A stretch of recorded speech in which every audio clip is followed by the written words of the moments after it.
start reading comics, and what were the events that brought you to Comic Book Jones? Well, I was born a poor black man. And eventually, I found out I was adopted. And I left home. I worked at a gas station for a long time. I had a dog named Shithead. And I helped someone with an invention. I became a millionaire. I lost it all. And I realized that I was a jerk. That's the second jerk reference you've made. Yeah, I know. I've had that prepared to be my origin since I knew about the podcast. Like, I'm going to talk about the jerk. Which doesn't get brought up enough. Yeah, it's a good movie. It is. What, the Steve Martin movie? Yeah. Or There's only one jerk. movie? Yeah. Crickets. Okay. By the way, if you want to take the applause side home, I don't care if you need it, it's not yours. So the way I started getting into comics was I'm a product of the 90s comics explosion when everyone thought they were going to be millionaires from buying current issues. So, yeah. So my grandfather. Yeah, I know. My grandfather went out and he was buying me tons of books. He's like, save these, take care of them. And I would read them and I loved the stories and like I would collect them. And he would get me baseball cards too. All this 90s junk that everyone had where you thought you were going to be rich. And then at a certain point, the first series that I ever like really was collecting hard was the Archie Sonic the Hedgehog series, which is fucking awesome. It's still going on. It's like, what, It's in the 200s, mid 200s, it's 260s. It's longer running than most Marvel and DC books at this point. Ongoing wise, yeah. Yeah.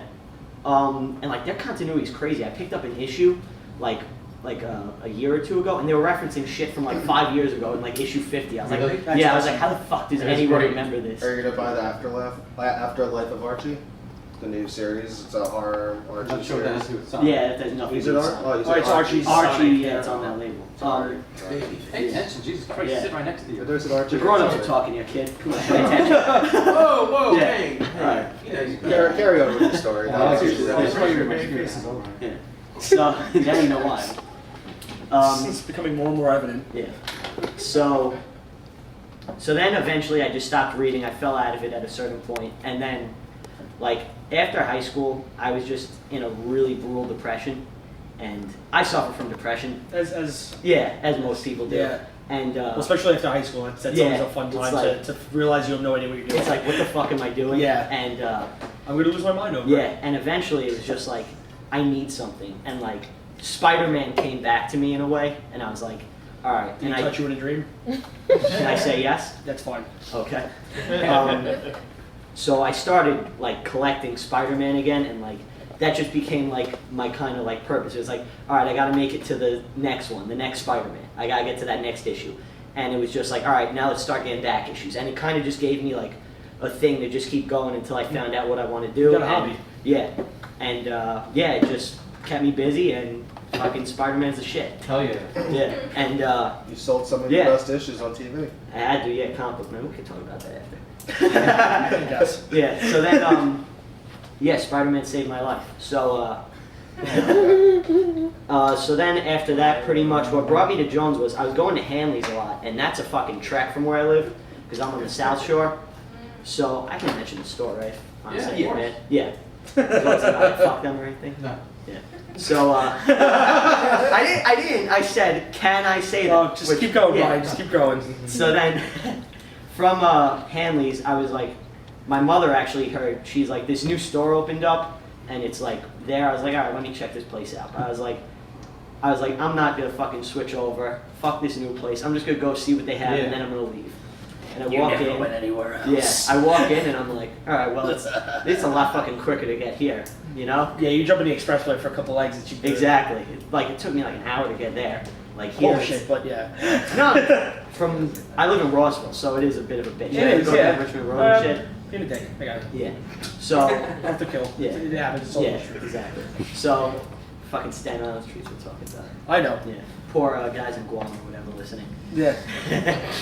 So, pretty much from there, I came in and I was like, oh, this place is actually pretty cool and it's quick.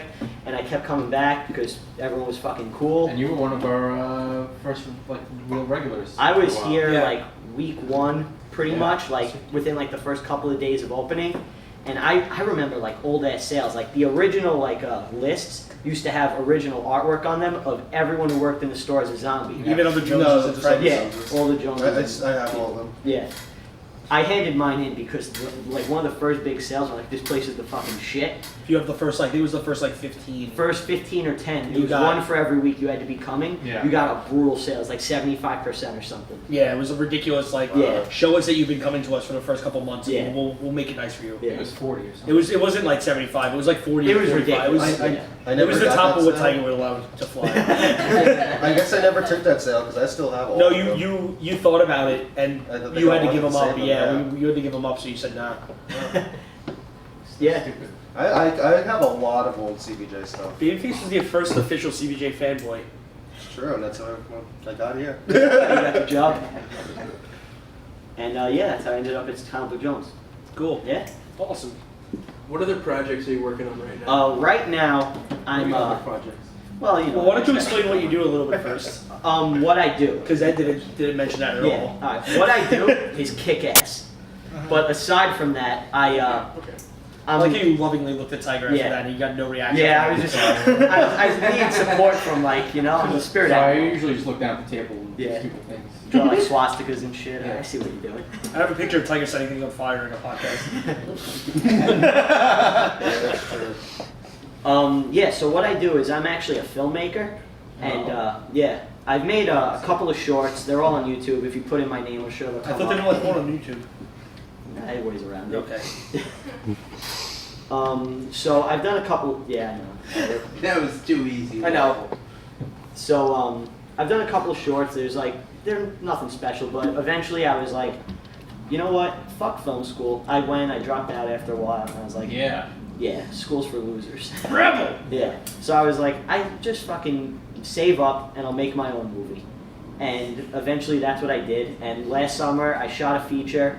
I'm still editing it. I did reshoots last week. I actually shot a scene here last week, which I brought with me Yes, to you the did. play. Mm-hmm. And it's mostly dialogue based. I hope everyone likes it. But pretty much I just... What, are you going to play it onto the podcast? Yeah, it's all dialogue. You can play it. Well, I don't have any way for us to play it right now. Yeah, I'll yeah. probably just Throw it on, yeah, so throw We'll it give it to Netflix. You can incorporate it Yeah. into the video. Yeah. We'll make it. Yeah, it's whatever. I need that. Well, it's a CD, right? Yeah, it's a Here's DVD. more work for you, Matt. Okay. Thank you, Tiger. I can say I can say Yeah. or we can cue it up and I can insert that scene right now.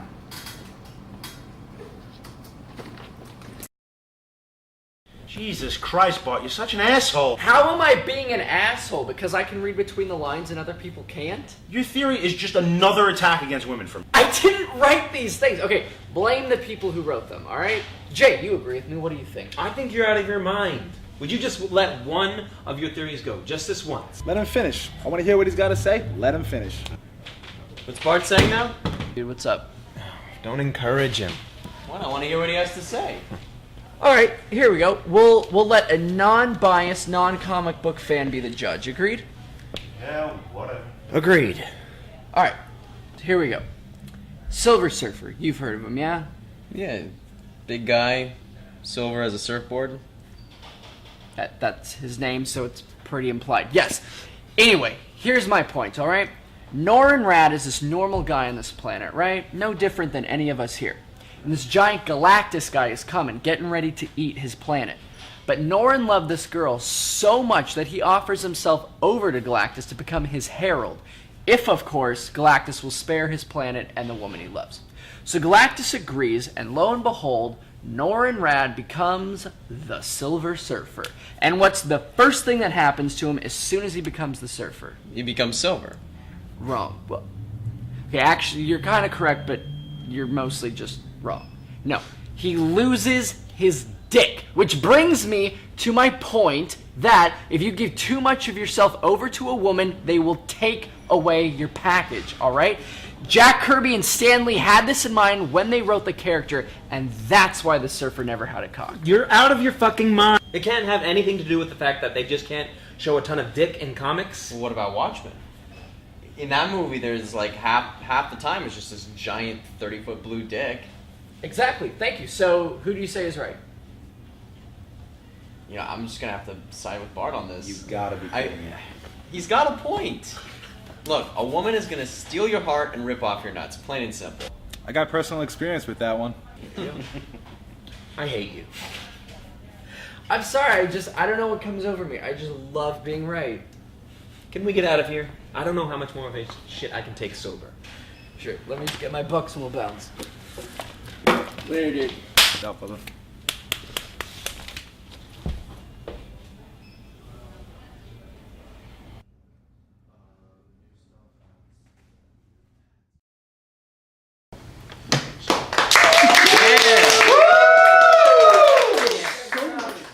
That was a fun Yeah, ride. so much gore and cum and everything you want in a movie. How many dicks fit in there? I'd say 13. No, that sounded like 17. Yeah, probably 17. I know the sound of a lot of dicks. That Yeah, sounded like so 17. Well, it depends on whose dick you're talking about. So that's what happened. 7 with white Joy. gingers, like. Yeah, and I hope everyone likes the movie. It's called The Uninvited Guest. You could find it on Facebook. Just search The Uninvited Guest.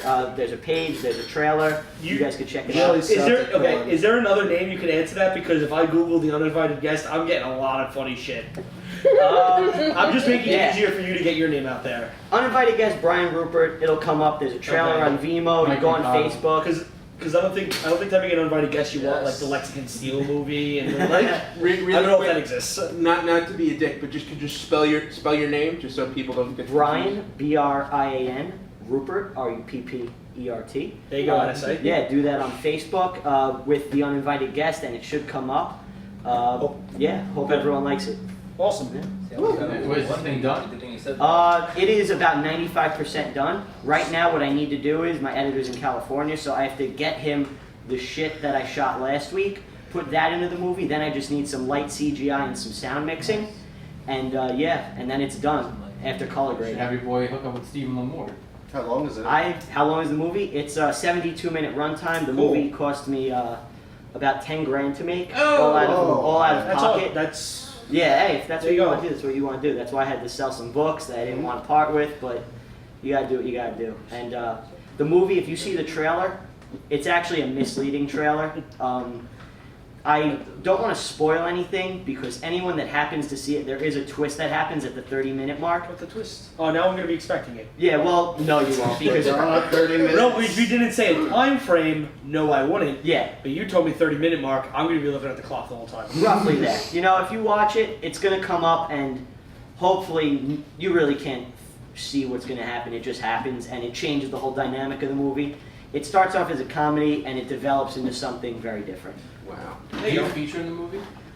I'm actually going to be doing like some ADR for something where you hear my voice, but I will not be seen. What about Mike Brancato? Is he in the movie? I cut his scene out. Where the fuck was my cut? Mike's in the audience and he's giving you the finger right now. Yes, No fault of his own. I'm just not the best director ever, and I fucked up the scene. It's okay. Yeah. You should tell us about the scene. Now, come on, believe it. Have confidence. No, look. Tell us I'm about not the scene. I'm not a very visually oriented person, and it's something What are you still doing making movies? I'm still learning how to do it. You know, it's like I'm never gonna be perfect or where I want to be with it, but I'm always striving.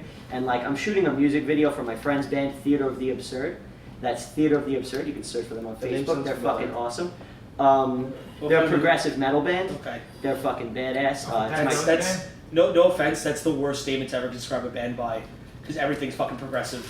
But Everything's changing. But they're actually progressive. That Metal. doesn't mean shit to me. Buffalo music. Check it out. Fight! But Rush is a yeah. progressive band. Like, Yeah, I'm shooting a music video, so I finally get to do something where it's just completely visual. Cool. Because, yeah. if you don't think you're visual, that's definitely going to be a music video itself is definitely going to be good for you because you Yeah. have fucking control of what's getting said. Plus, I think it's one of those things when you're dealing with lower budgets, it's kind of harder to be as visual as you want to be because you Yeah. really can't go nuts with the camera and move it With around clerks. and deal with With the clerks, yeah. Exactly. It's more point and shoot, get it done. Like, I had 10 days to shoot this movie because that was all the time I had. Yeah. If you count the reshoot, I shot a movie in 11 days. And it was hellacious and it was like a lot of big shots, like Probably took more get time this than coverage, Green get that coverage. Where did you shoot most of it? Most of the movie, I'll say there is like maybe 4 or 5 locations in the entire movie. Most of it takes place in my backyard. I'll give you guys the premise of the movie. I think cost you $10,000 to be in your backyard. Hey man, equipment costs I've money. never seen expensive, Mr. Brancato have more of like a funny face after that. Equipment's expensive. It's a fucking You bitch. drop all the money in your pool? Pretty much the concept of the movie is this. This guy, Rob Ryder, his girlfriend cheated on him and he's heartbroken and he can't cope and he's leaving to go join the Marines. And his friends throw him a going away party and his ex-girlfriend shows up uninvited. Well, I thought the uninvited guest was going to be chlamydia. Yeah. That's actually her name. Oh, yes. And she shows up uninvited and the night goes to shit. And that's it. You just told us the twist. No. Wait, there's a shit monster? Was this like a dog homage? No tickets. You're going to feel like you're watching a Kevin Smith movie for the first 30 minutes, I probably. don't know, if I saw a shit monster, it'd be more of a Bible homage. That's what it's from. Bibles. What's up? Yeah, I was just saying, what's up, Tiger? You look contemplative when you start talking. Ask Brian a question. You ask it. I like Brian. Yeah. I like me too. What, so what's your eventual goal? What's your next, The next move? thing, well, it depends. Right now, what I want to do, my next thing, I either want to do a comic book or another movie. The next movie I want to do. I got a movie idea. Yeah? Let's talk about it afterwards. All right, cool. Yeah. It's a mockumentary. The next thing I want to do. It should cost me, I'm hoping, like $3,000 because it's just a mockumentary. A lot of like those confessional shits. Spinal Tap didn't look like it cost a lot of money to make. Exactly. Just a lot of places they went. That's Yeah. where the money in that movie looked like it came from. Is the venues. Yeah. I'm thinking more like a Christopher Guest type thing for my next thing. I got you. Or That's pretty awesome. Yeah. Or I want to do a comic book because I think doing a comic book will kind of help me with that visual thinking problem. Scripting out a comic will definitely help Exactly. with doing frame by frame, scene by scene. Exactly. Storyboard. I can tell you when you script a comic, it's basically a shot list. Yeah, I've tried to do a comic book, and there is nothing harder. Because like when I first started writing, I didn't go to school or anything. So like when you first start writing a screenplay, if you don't know anything, you're like, there's a shot of a man reaching for a comic book or whatever. And like when I looked it up online, maybe this isn't true from film school, I don't know fucking anything. But you never want to put a shot of this. You never want to put like a shot of a guy reaching for a comic book. You can describe it and stuff, but you never want to put a shot. So I kind of taught myself to not think visually when I would write screenplays. I wrote like 3 or 4. I almost sold one last summer. It's a serial killer movie that might turn into a comic book. I don't know. Yeah. Cool. If you want a good example to look at through, Marvel put out a couple of years ago, and DC just put out 2 of them, Civil War script book, which is Civil War broken down just to mark script. Well, actually, I think it might still be behind me, the Superman Unchained. And I was going to say Yeah. Superman Unchained and Batman Year Zero. Both the first issues of both of those had a director's cut, which is also a script, which is just helpful. You know what I mean? It doesn't hurt to be able to look at something and be like, oh, that's how that panel was written out. Okay. Right. Especially- I said Civil War because I know you're a Marvel guy. Yeah. And you know Civil War probably back front of your head. I love McNiven. He's fucking god. He is. I think he's the best artist in comics right now, personally. Like Arguably. American I look forward to see what he's doing next since he's on Guardians. Hitch. style. Hitch? Brian Hitch. Oh, Brian Hitch. I thought you were That's talking my about argument against McNiven when it comes to realism. Okay. Like, Hitch Yeah. is my throw in the ring to that. Hitch is good too. I like McNiven a little more. Hey, you'll fuck both of you. Yeah. I was about to say something. I'm sorry. Good. Nah, it probably wasn't important then. Well, So I have a little surprise. Oh God. Oh. my his God. head's coming out of the closet.